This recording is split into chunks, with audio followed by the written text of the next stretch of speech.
Hello guys, nandito na naman tayo sa kusina ni Moment. Magluto tayo guys ng ating ulam, isang simpleng luto na naman. Ang itlog at ang tofu. Ayan, umpisa na natin guys. Siyempre, i-break natin ang ating itlog. Ayan. 4 ito guys.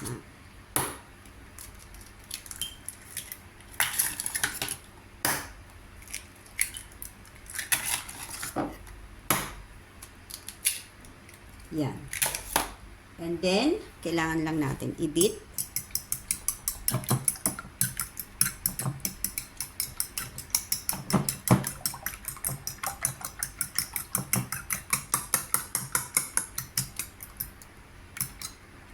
Then guys, put some salt. Salt guys, hindi sugar.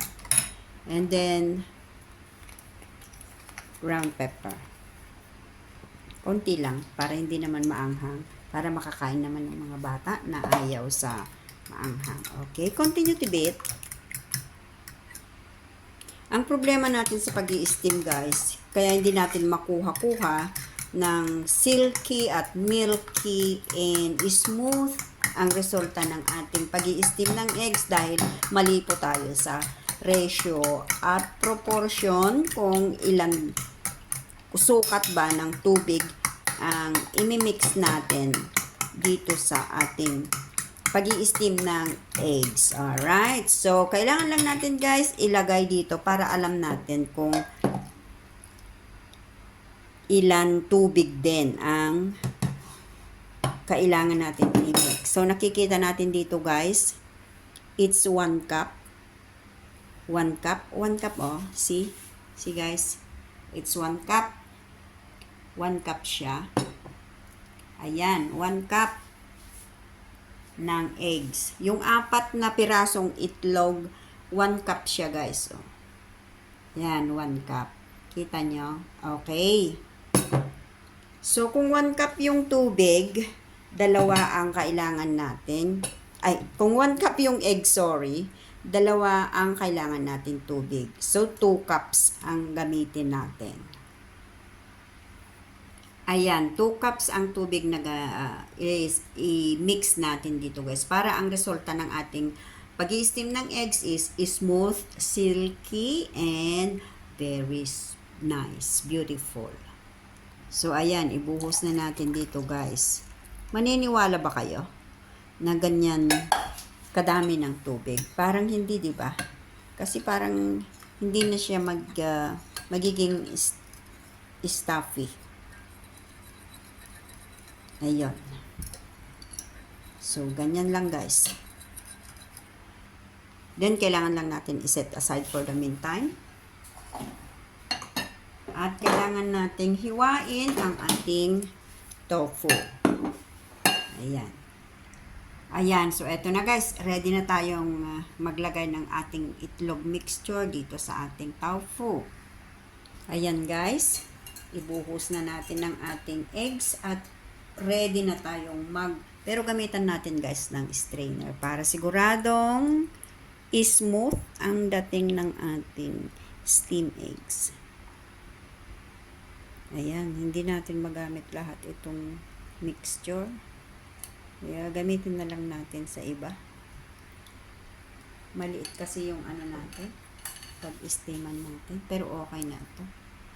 Ito na guys, i-ready na natin ang ating pag-steaman ng ating eggs. But siguraduhin natin guys na yung tubig talagang kumukulo. So antayin muna natin guys na yung tubig kumukulo bago natin ipasok ang ating egg. Ayan guys, kumukulo na.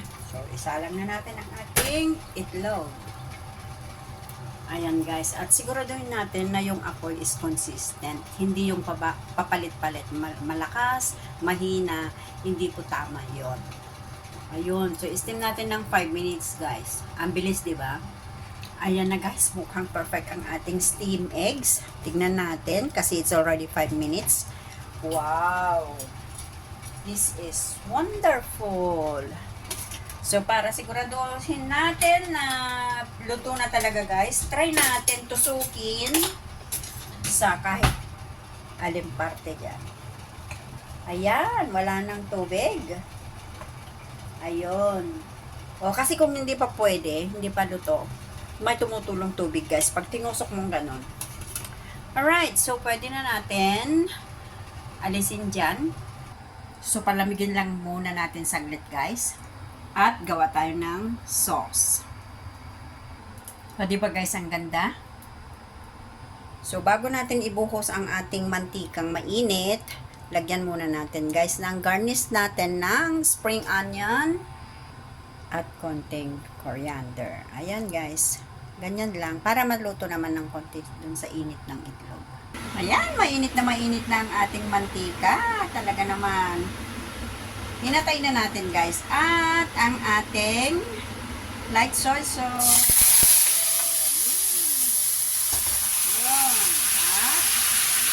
Ibuhos natin dito sa ating itlog. Ayan. Huwag masyadong marami. Kasi hindi naman natin kailangan. Ayan. Ayan ang ating itlog.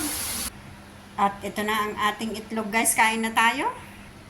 Ayan guys, diba? Ang sarap. O, tignan nyo. Tignan nyo guys kung tama yung ratio and proportion ng ating mixture ng eggs at ang tubig. Ganyan. O, sarap guys, diba? Ayan, ang sarap. Pero mainit pa guys, hindi ko maisubo. Gusto ko sanang ayun. Sarap guys, oh.